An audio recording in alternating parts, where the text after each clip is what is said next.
Selfie ಒಂದು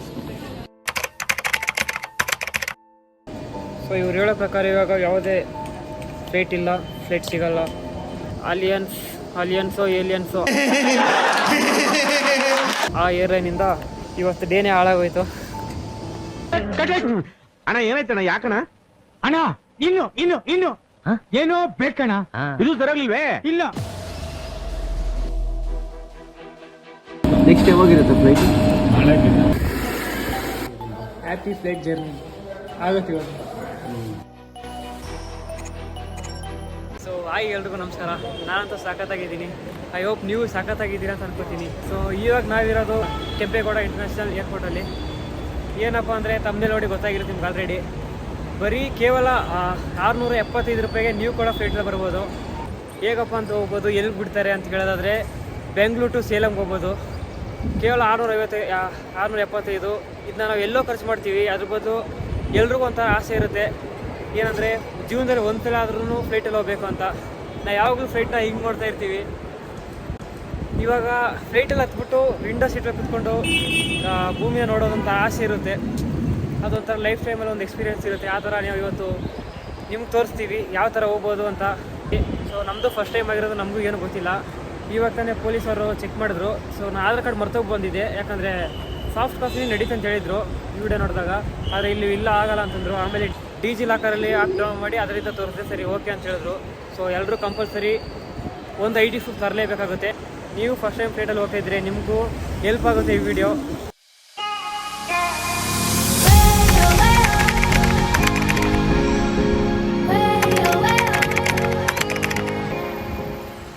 ನೀವು ಮಾಡಬೇಕಾಗಿರೋದು ಇಷ್ಟೇ, ನಿಮ್ಮ ಪ್ಲೇಸ್ಟೋರ್ ಅಥವಾ ಆ್ಯಪ್ ಸ್ಟೋರ್ನಲ್ಲಿ ಸ್ಕೈ ಸ್ಕ್ಯಾನರ್ ಆ್ಯಪ್ನ ಡೌನ್ಲೋಡ್ ಮಾಡಿ, ಬ್ಯಾಂಗ್ಳೂರ್ ಟು ಸೇಲಂ ಅಂತ ಟೈಪ್ ಮಾಡಿ ಡೇಟ್ ಮೇಲೆ ಕ್ಲಿಕ್ ಮಾಡಿದ್ರೆ ಸಾಕು. ಯಾವ ಡೇಟ್ಗೆ ಎಷ್ಟು ಪ್ರೈಸ್ ಇದೆ ಅಂತ ತೋರಿಸುತ್ತೆ. ನಿಮ್ಮ ಡೇಟ್ ಸೆಲೆಕ್ಟ್ ಮಾಡಿ ನೀವು ಕೂಡ ಫ್ಲೈಟ್ ಎಕ್ಸ್ಪೀರಿಯನ್ಸ್ ಪಡೆಯಿರಿ.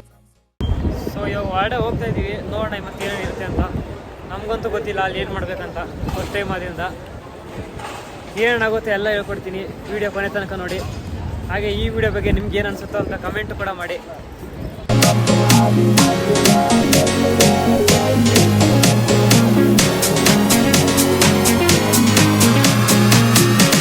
ನೋಡಪ್ಪ, ಈ ಥರ ಇರುತ್ತೆ ನಮ್ಮ ಕೆಂಪೇಗೌಡ ಇಂಟರ್ನ್ಯಾಷನಲ್ ಏರ್ಪೋರ್ಟ್.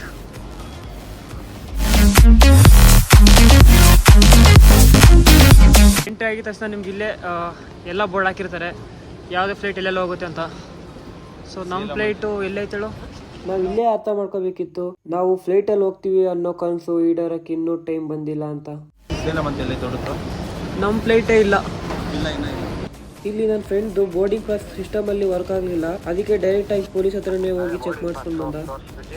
ಬೋರ್ಡಿಂಗ್ ಅದೇ ಮತ್ತೆ ಹೋಗಿ ಇನ್ನೊಂದ್ಸತಿ ಫೇಸ್ ಕೊಟ್ಬಿಟ್ಟಲ್ಲಿ ಸ್ಕ್ಯಾನ್ ಮಾಡಿಸ್ಕೊಂಡು ಮತ್ತೆ ಬಾ. ಹೆಡ್ಫೋನ್ ತೆಗಿಯೋ, ಸ್ಕ್ಯಾನ್ ಮಾಡ್ಬೇಕಾರೆ. ಸರಿ ಸರಿ ಸರಿ.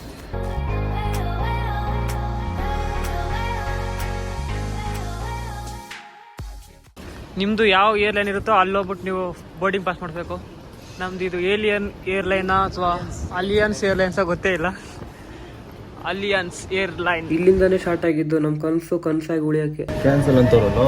ಅಲ್ಲ, ನಮಗೊಂದು ಮೇಲೂ ಮಾಡಿಲ್ಲ, ಏನಿಲ್ಲ. ನಾವು ಹಂಗೆ ನೆಕ್ಸ್ಟ್ ಯಾವಾಗಿರುತ್ತೆ ಫ್ಲೈಟ್? ಇವತ್ತೇನಿಲ್ಲ, ಪರ್ ಡೇ ಒಂದೇ ಫ್ಲೈಟಾ? ಸೊ ಇವಾಗ ತಾನೇ ಕೌಂಟ್ರ್ ಹತ್ರ ಹೋಗಿದ್ವಿ.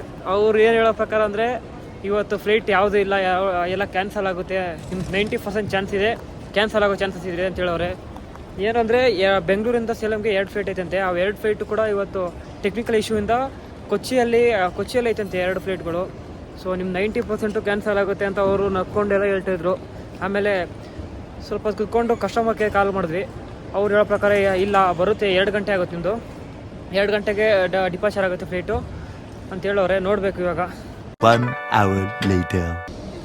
ಸುಮಾರು 1 ಅವರ್ ಆಯಿತು ಇಲ್ಲೇ ಇದು ಕಾಯ್ಕೊಂಡು ಕುತ್ಕೊಂಡಿದ್ವಿ. ಸೊ ಇವಾಗ ಮೆಸೇಜ್ ಬಂದಿತ್ತು 2:15ಗೆ ಫ್ಲೈಟು ಡಿಪಾರ್ಚರ್ ಆಗುತ್ತೆ ಅಂತ.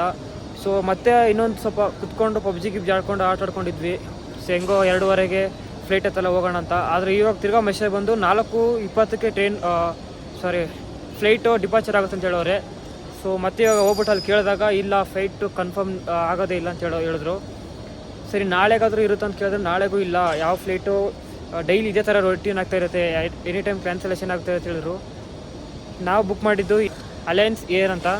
ಅಲ್ಲಿ ತುಂಬ ಪ್ರಾಬ್ಲಮ್ಗಳಿದೆ ಅಂತೆ. ಸೊ ನೀವು ಏನಾದರೂ ಅಲಯನ್ಸ್ ಏರ್ಲೈನ್ ಬುಕ್ ಮಾಡೋಂಗಿದ್ರೆ ಸೊ ದಯವಿಟ್ಟು ಸ್ವಲ್ಪ ಚೆಕ್ ಮಾಡ್ಕೊಂಡು ಮಾಡಿರಿ. ಸೊ ಅಲ್ಲಿ ಜಾಸ್ತಿ ಜನನೂ ಕಾಯ್ಕೊಂಡಿದ್ರು. ಎಲ್ರೂ ಏನಂದರೆ ಜಾಸ್ತಿ ದೂರದಿಂದ ಬಂದು ಅಮೌಂಟ್ ಎಲ್ಲ ಖರ್ಚು ಮಾಡಿಕೊಂಡು ಟ್ರಾನ್ಸ್ಫರ್ಗೆ ಅದೆಲ್ಲ ಖರ್ಚು ಮಾಡ್ಕೊಂಡು ಏರ್ಪೋರ್ಟ್ ಬಂದಾದ್ಮೇಲೆ ಹೇಳೋರು ಅವರು ಫ್ಲೈಟ್ ಕ್ಯಾನ್ಸಲ್ ಆಗುತ್ತೆ ಅಂತ.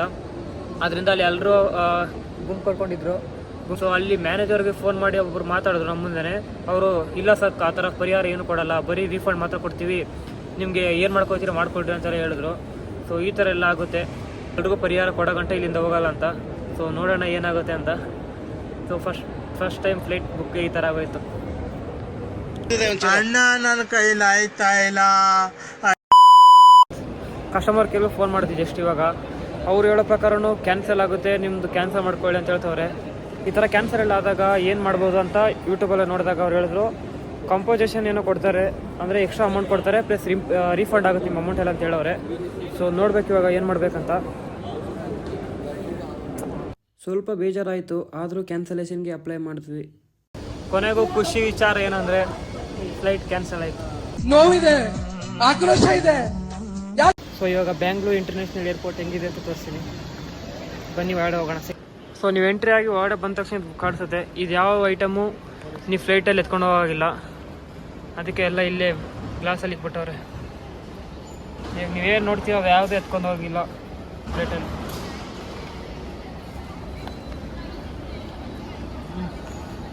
So ಈಗಿರುತ್ತೆ ಏರ್ಪೋರ್ಟಲ್ಲಿ toilet. ಏನು ಬಾತ್ರೂಮಲ್ಲಿ ಘಮ ಘಮ ಅಂತ ಇದೆ. ಇಲ್ಲೊಂದು ಸಮಸ್ಯೆ ಖಂಡಿತ ಇದೆ.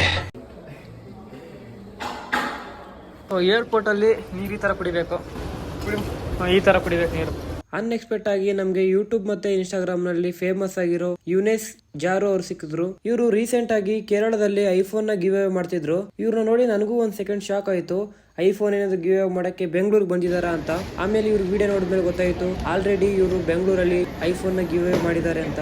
ಸಿಂಪಲ್ ಕಂಡೀಷನ್ ಏನಂದ್ರೆ ಇವ್ರನ್ನ ಫಾಲೋ ಮಾಡ್ತಿರ್ಬೇಕು. ಜಸ್ಟ್ ಇವಾಗ ತಾನೇ ಏರ್ಪೋರ್ಟ್ ಇಂದ ಬಸ್ ಹಿಡ್ಕೊಂಡು ಆಚೆ ಬಂದಿದ್ದೀವಿ. 250 ರೂಪಾಯಿ ಮೆಜೆಸ್ಟಿಕ್ಗೆ. ಇಲ್ಲಿ ಏರ್ಪೋರ್ಟಿಂದ ಆಚೆ ನಿಯರೆಸ್ಟ್ ಬಸ್ ಸ್ಟ್ಯಾಂಡ್ಗೆ 130 ರೂಪಾಯಿ ಅಂತೆ. ಬರೀ ಆಚೆ ಬರೋಕ್ಕೆ 130 ರೂಪಾಯಿ. ಆಚೆ ಬಂದು ತಿರ್ಗಿ ಇಲ್ಲೆಲ್ಲ ಊಟ ಮಾಡಿಬಿಟ್ಟು ನೋಡೋಣ ಮುಂದೆ ಏನು ಮಾಡೋದು ಅಂತ. ಊಟ ಮಾಡೋಕೆ ಒಳಗೆ ಒಂದು ಮಾಲ್ ಇದ್ದಂಗೆ ಇರುತ್ತೆ, ರೇಟ್ ಇನ್ನೂ ಸ್ವಲ್ಪ ಜಾಸ್ತಿ ಇರುತ್ತೆ ಅಷ್ಟೇ, ಇನ್ನೇನಿಲ್ಲ. ಎಲ್ಲ ಅಂತ ಹಿಡ್ಕೊಂಡು ಅಲ್ಲಿ ಊಟ ಗೀಟ ಮಾಡ್ಕೊಂಡು ನೆಕ್ಸ್ಟ್ ನೋಡ್ಬೇಕು ಏನು ಮಾಡ್ತೀವಿ ಅಂತ.